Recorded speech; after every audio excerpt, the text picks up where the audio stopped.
నేను మిమ్మల్ని లోకంలో నుండి ఏర్పరచుకుంటుని, అందుచేత లోకము మిమ్మల్ని ద్వేషించుచున్నది. మనము ఈ లోకానికి చెందిన వారం కాదు.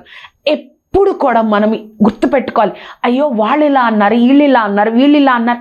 అది కాదు, నేను ఈ లోక సంబంధిని కాదు. దేవుడు నన్ను ఏర్పరచుకున్నారు. దేవుడు తన పని కోసం, తన చిత్తం నెరవేర్చడం కోసం, తన యొక్క బిడ్డగా తన యొక్క రక్తాన్ని ఇచ్చి నన్ను కొనుక్కొని దేవుడు నన్ను ఈ లోకంలో నుంచి ఏర్పరచుకున్నారు.